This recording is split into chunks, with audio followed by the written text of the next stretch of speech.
السلام عليكم، مرحبا بكم في المطبخ المغربي مع ادم.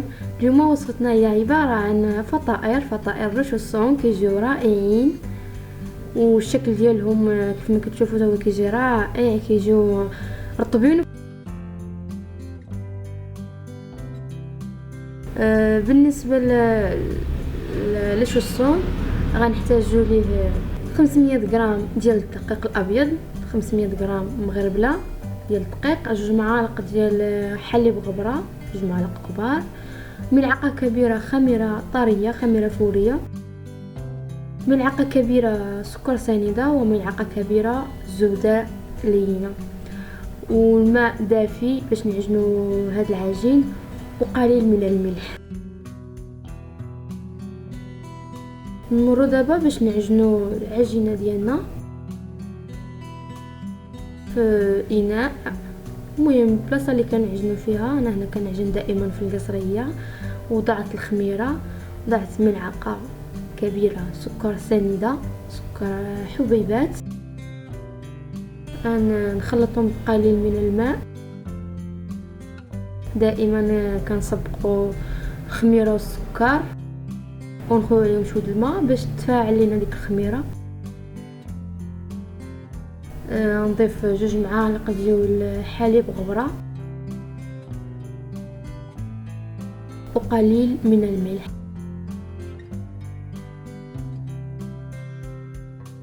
بالنسبه للزبده كتبقى هي اخر حاجه. دابا انا غنخلط هذا العجين، نخلطو مزيان.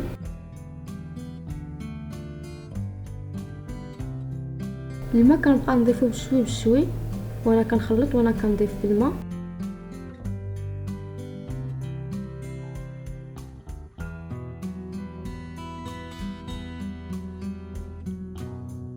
صافي دابا انا هنا ندلكها مزيان من بعد ما كيف ما كتشوفوا، من بعد ما جمعتها انا دابا كندلك فيها، خاصها تدلك مزيان بهذه الطريقه.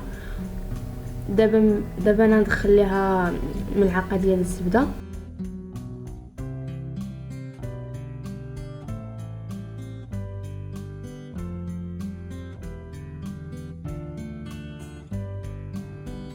غنعاود ندلكها مزيان.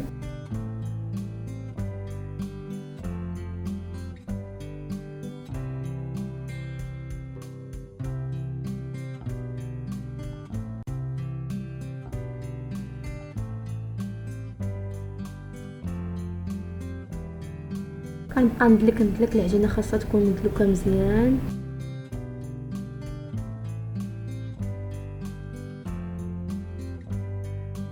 كيف ما كتشوفوا من بعد ما جمعت العجينه ودلكتها مزيان، هاد الفقاعات هذه كتدل على ان العجينه راها مدلوكه مزيان. دابا انا غنوضعها في اناء دهنته بقليل من الزيت، غنوضع فيه العجين هي كذلك غندهنها بقليل من الزيت.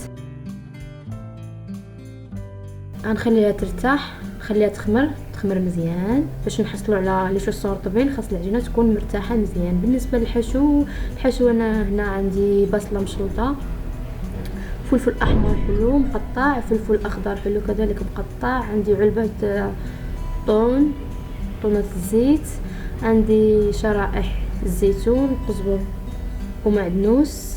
بالنسبه للربيع كيبقى اختياري، انا هنا كنفضل نديرو، وانتم كيبقى لكم اختيار ديروا ولا ما ديروش. الملح والابزار والزيت باش نشحروا البصل والفلفل. اولا ندوزو باش نشحروا البصله هي الاولى. غنوضع في مقلاة البصل،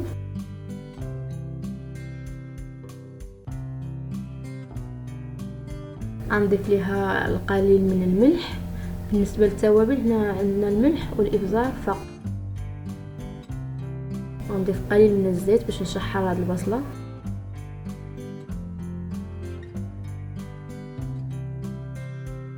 صافي انا نحطها دابا فوق النار تتقلى مزيان تشحر، عاد باش نضيف لها الفلافل.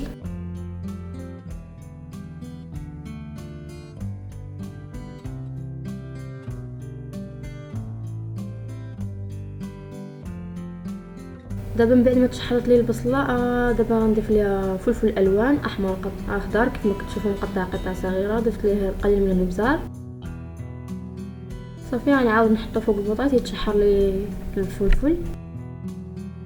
دابا من بعد ما حيدته فوق البوطه صافي طفيت عليه. صافي دابا انا غنضيف ليه الزيتون ونضيف ليه الثوم ونضيف ليه القزبر. هادو كنديرهم حنا صافي طفينا البوطالي، صافي ما غنردوش دابا فوق النار. صافي غنمزج هاد المكونات غنخلطهم مع بعضياتهم ونخلي الحشوه تبرد لي وندوزو للعجين.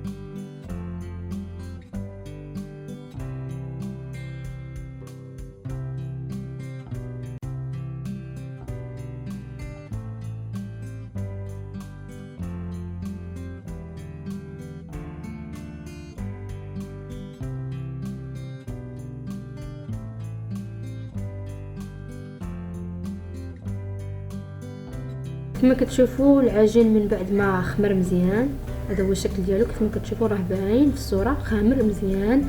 دابا انا نخرج منه هذاك الهواء اللي تيكون فيه.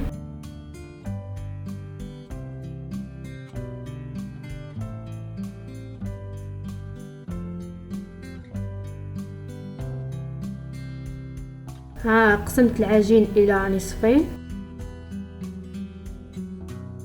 غنطلقوه بقليل من الزيت بقليل من الدقيق، غنسرحوه بالدقيق.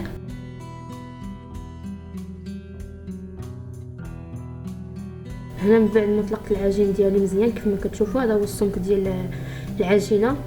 دابا انا غنقطعه الى دوائر. بالنسبه للدوائر كيبقى على حسب الاختيار، ممكن تكبروا ممكن تصغروا.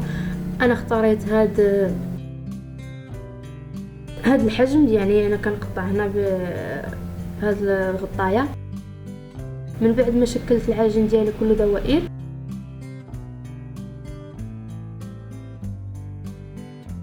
غنوضع ملعقه من الحشو في الوسط.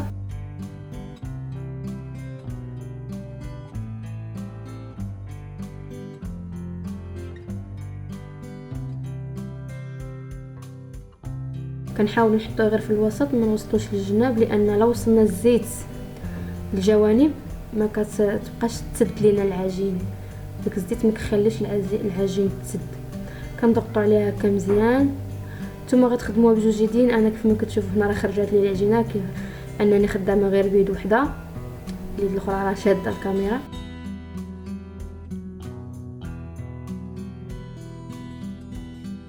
كندير الفرشيط هكا كنديرو في الدقيق باش ما يتلصقش لي.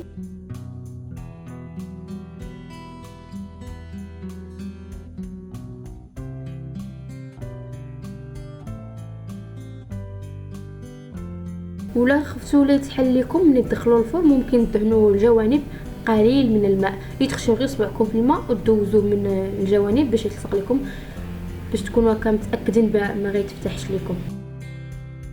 انا هنا سترته في الطاوه اللي غتدخل الفرن. بالنسبه للطاوه انا دهنتها بقليل من الزيت، ما كنكثروش الزيت باش ما يتحرقش، غير شويه ديال الزيت. صافي الفران راه عندي سخون من قبل، راني مسخناه. دابا كنديرو لتحت حتى كيطيب من التحت، كنديرو في الفران من التحت حتى كيطيب من التحت، راه ما كيتعطلش هو في الطياب. صافي كنطلعو الفوق.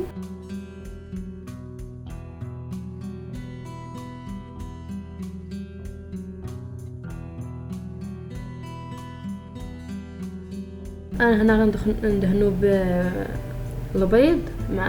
بالنسبه للبيض انا هنا وضعت مع قطرات من الخل باش تحيد لينا ديك السفوره ديال البيض.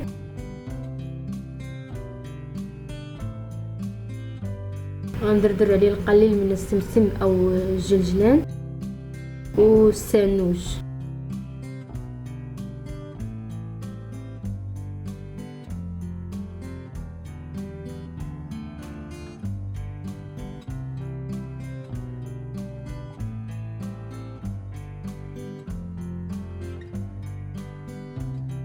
صافي دابا انا غندخل الفرن. تلقاو من بعد ما يخرج من الفرن. هذا هو الشكل النهائي ديال لي شوسون ديالنا او الفطائر. مهم راهم كيجيو رائعين. انا هنا للاسف نسيت ما فتحتش لكم وحده باش تشوفوا كي يجي من الداخل، راه كيجي رائع صدقوني. كنتمنى تجربوا، كنتمنى تردوا عليا الخبر، كنتمنى ديروا جيم الفيديو وتبارطاجيو ان شاء الله مع الاصدقاء ديالكم، وتنضموا للقناه ديالي باش يوصلكم كل جديد. كنتمنى يعجبكم، وبسلام عليكم حتى الحلقه الماجيه ان شاء الله.